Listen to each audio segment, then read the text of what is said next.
and welcome to this week's episode of the Effects Loop. I am your host, Jay Byrne, and this week we're going to go back and we're going to kind of go over a subject that I've technically already covered in some of my first videos that I made, actually. I want to discuss the tube amps that I've had and that my experience with those tube amps, and maybe how those tube amps compare to some of the solid state stuff that I deal with right now.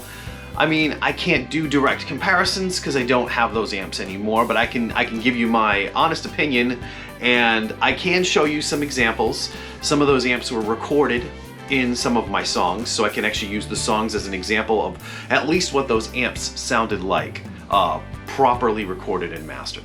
But let's get started with this because we have a couple amps to go through here. I got 6 amps actually, right? 1, 2, 3, 4, 5, 6, yeah. 6 tube amps that I had over a period of a couple of years. Certain ones I had longer than other ones, and they all got lots of use. I kind of had each one for about a year, each particular amp.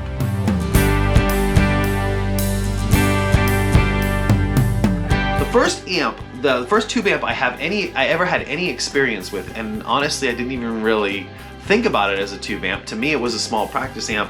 It was a Fender Champ 12, a red knob Fender Champ 12 from I'd say the late 80s, early 90s. And this was my wife, Katie, it was her amp. And my experience with that particular amp was it was a practice amp to me. I treated it like a practice amp. I kind of beat it up. I mean, I played it and just cranked it and did. But I will say that it sounded good. It was a noisy amp. It was used to record quite a few of my songs. There was a period in time where there was sound because I had a Fender, a Strat, and that amp, and I used that to record certain things because it had a certain type of sound to it that I really liked. There's a band that I recorded called the Tom Harding Barbecue. With my friend Peter Lambert, who I've done a lot of stuff with over the years, and we recorded this whole album, and all the guitar on this album uses that amp. Catch me on the upswing, stay the night, have a drink. Clean up all the dishes, slice the cake before you bite. Taking warming showers, foam the walls and celebrate. I really think some water would help to change your mind. I'm hopelessly agreeing to, but still I'm full and emptiness will swallow me. Cause now I'm taking heads apart, but I'm on guard to room with possibilities. Ha, yeah, well I think I'm using you.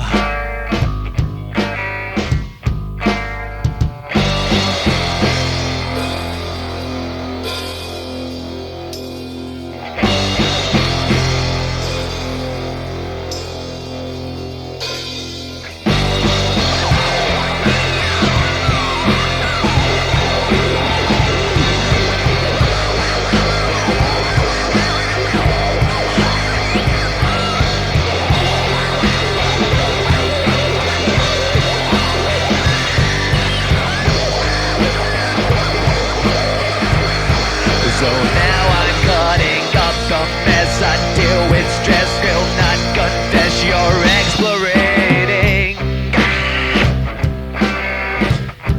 And now I'm draining all those thoughts into a bowl. Can't catch me cause I'm running, hiding.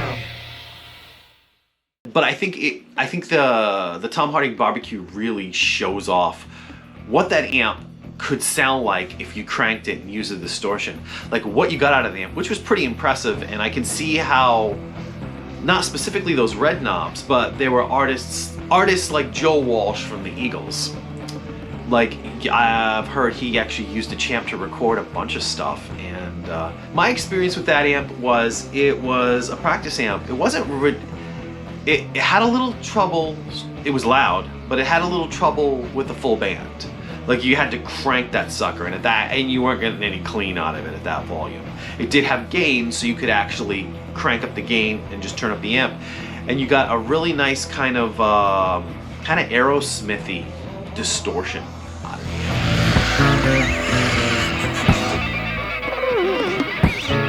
The first tube amp I ever bought for myself, when I decided I'm gonna get myself a tube amp, I had a budget and I had to kind of fit it within that budget. So, you know, like everybody else, I went to Guitar Center. Well, not everybody else, but like a lot of people, I went to Guitar Center and I was just looking around at what they had in store, and I found an orange Rocker 32. Now that had two 10-inch speakers in it, two orange Voice of the World speakers. There was a 12 in the Champ, and it was a Fender, special Fender 12. They probably have a Jensen, I think it was a Jensen. The orange Rocker 32 had two Voice of the World speakers in it, two 10-inch. And it was a stereo amp, specifically stereo, which was kind of cool about this amp is it had, I don't know, the way that the circuit was designed, it was specifically stereo. You could run through the effects loop in stereo, you could run out of the effects loop in stereo. If you played through the amp, you were coming out in stereo. The only thing I didn't like about that amp, specifically if I'm talking about likes and dislikes, it was very loud. It was an orange, so it had a lot of bass. And right from the get-go, when I bought that amp, and I went through two of them, there was a, it almost sounded like one of the knobs didn't work properly. It was the volume knob. You get it to a certain point and it would kind of cut in and cut out. And I got a replacement for it, and that one worked fine for a while, and then it started doing it again. So I never bothered to get another one. I ended up just getting rid of it at a certain point in time.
But I did use that amp quite a bit. I just jammed on it. It was loud. It was unruly. It was a little hard for me to deal with. Like, out of all the amps that I had, that was the weirdest one. I didn't love that amp. It was an okay amp. It had weird distortion. You kind of had to use a tube screamer or like an SD1 or something like that on the distortion channel and just kick the distortion down past like noon. And then if you kicked it with the SD1, you could get a nice, I don't know, kind of Marshall-y sound out of it.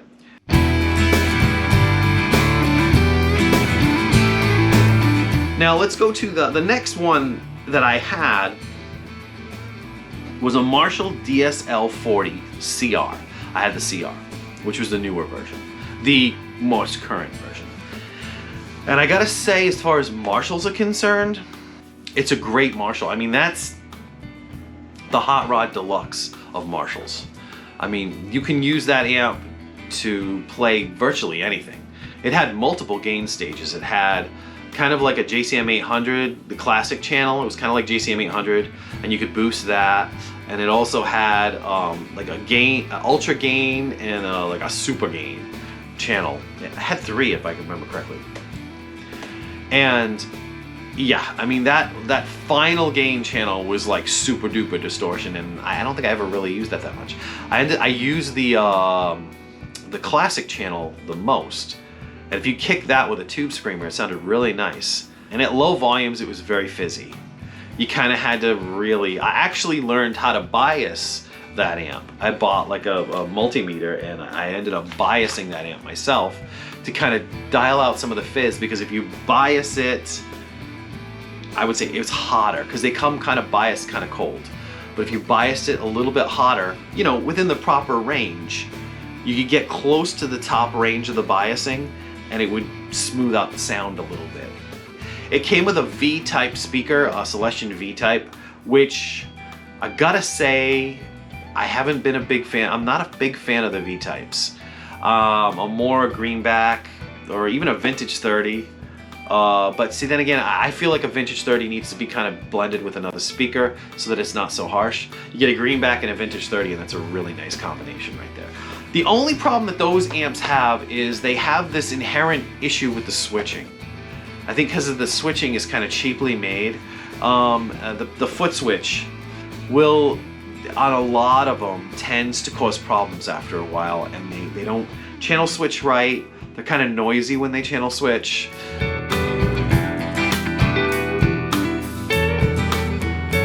So as far as Marshalls, what other Marshalls did I have? I had a Marshall SC20. I had the 20-watt JCM 800. It came with a vertical 212 cabinet and it had 2 V-type, Celestion V-type speakers in it, which was loud. That vertical cabinet was loud. This was 20 watts, but it was loud, and you could get some really nice punch out of it. I think, and I watched a lot of videos about people comparing those 20 watts, and actually, oddly enough, there's a band called Hailstorm, Lizzie Hale. She actually uses those 20 watts on tour. Like, she has her own with red Tolex on it that she uses, but that's like, she's recorded with them and she's used them on tour. They tend to be very bright. I know Marshall JCM 800s in general can be very bright, and I've always wanted a JCM 800. So I said, the heck with it, I'm gonna get my JCM 800. So I got the 20 watt because I mean, I wasn't gonna get a full-on 50 or 100 watt. I couldn't really afford it because those were kind of expensive. So I went with the 20 watt, and it was very cool to have that for a while. I'll admit it. I mean, I loved it. It was awesome. I recorded some music, and I actually used that amp. You hear that, ladies? I'll punish you again!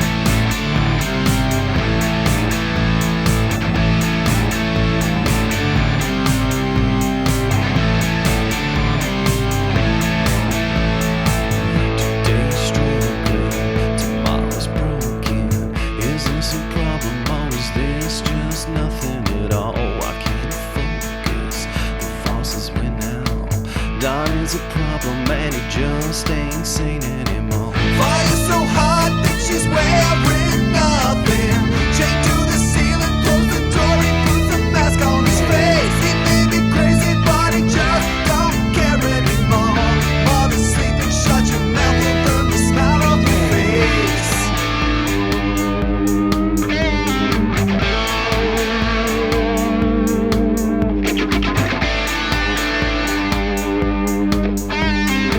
You hear that, ladies? I'll punish you again!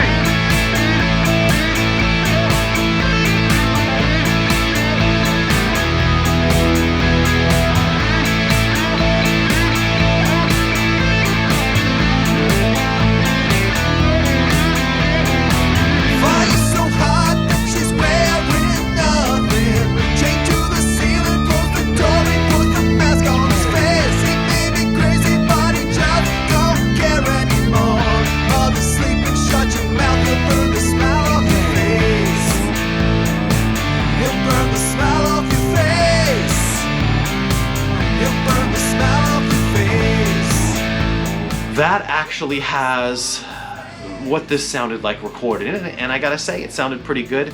Had a nice bite, some nice punch to it, and it was a good amp. It was a good amp. The only problem that I had with that is you really needed to give it some volume for it to shine.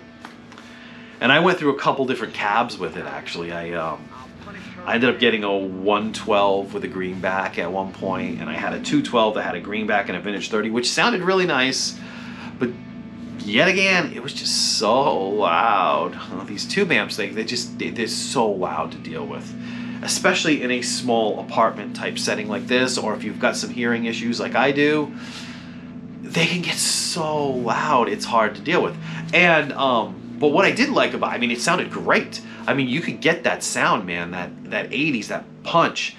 You did need to have a distortion pedal of some kind, like a tube screamer usually would do it. A tube screamer, an SD1 worked really well with those, to give it some more gain, to get that grit, to get it heavier. Because right from the dials on the amp, I can tell you right now, it had very little bass. You pretty much had to crank the bass. The mids didn't do an awful lot. And the treble was bright. You used to have to bring the treble and the presence down almost all the way so that it wasn't so freaking harsh in your ears when you were using it. But it was a good amp. It was a great amp. And it sounded awesome. It played awesome. I did have to change the tubes on that amp once because the tubes went bad. But because it was cathode biased, I was able to just swap out the tubes, get a new set of tubes and swap them out myself, which wasn't too hard. Getting that chassis out is not the easiest thing in the world, but I mean, because they're tight, it's small inside. But I did change it, and it sounded good after I changed it, and it worked well for a while. Why I don't have it anymore? Because it's just too loud. That's kind of the answer with most of these tube amps. They were just too loud, and it was hard to deal with. And I'll tell you, the freaking Boss Artist that I have, the Artist Mach 2, that can get a really good Marshall sound. You can get really close to what you could get out of a DSL-40. JCM 800 does its own thing. It has a punch to it. I'd say you're probably closer to a DSL-40 with the distortion. Just a slight smoother, better, actually, because it has like a greenback style speaker already in it, so the Artist does. But we're not talking about the Artist today, we're talking about the tube amps. So yeah, the SC20 was great. I eventually got rid of it because it was too loud, basically. That was it. That's the, you always have those amps that you regret getting rid of. That's the one I regret getting rid of the most.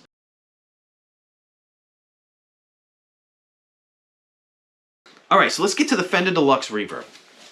I bought a Deluxe Reverb reissue, the 65 reissue, the tube reissue. I actually had one because I have a Deluxe Reverb Tone Master now. And I had the tube reissue. And I love that amp. I had it for like a year. It started sounding kind of crappy towards the end, and honestly, I think it just needed a little bit of maintenance. But I had it for a year, okay? 1 year of playing it reasonably at reasonable volumes, and then I started having problems with it.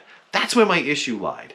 Most of these amps developed some kind of issue within the first year that I had them.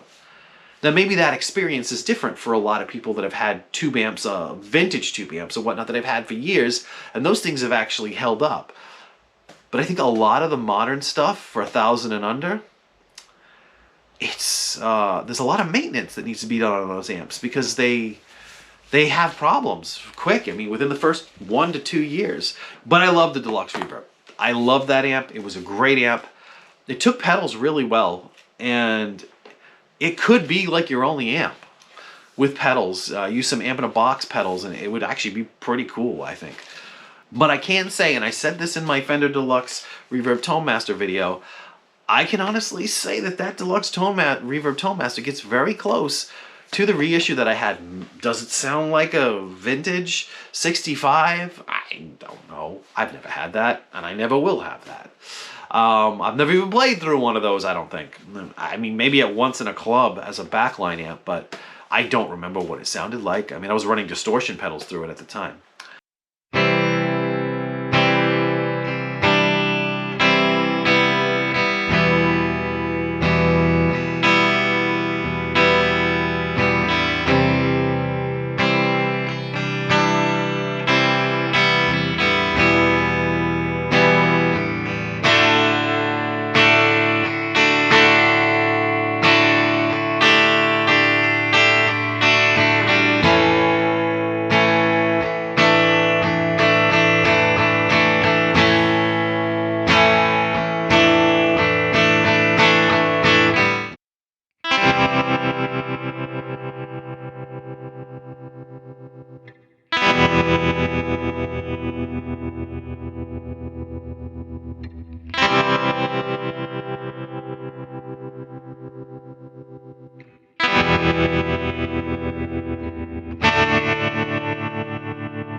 last tube amp that I had throughout my whole process was I had a Hot Rod Deluxe 4, Fender Hot Rod Deluxe 4. It was really nice. It had the tweed covering to it. It looked like a tweed, like a Blues Deluxe or something like that. It was a cool amp.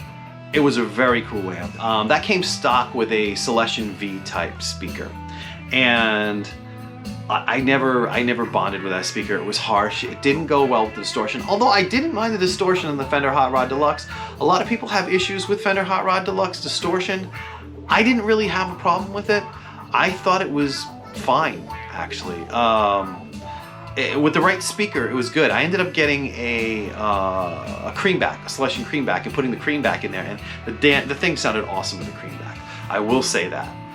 My only problem that I had with the Fender Deluxe, the Hot Rod Deluxe, I mean, great pedal platform. If you want to use those amps as a pedal platform, sounds incredible with virtually any pedal you put through it. It's a darker sounding clean.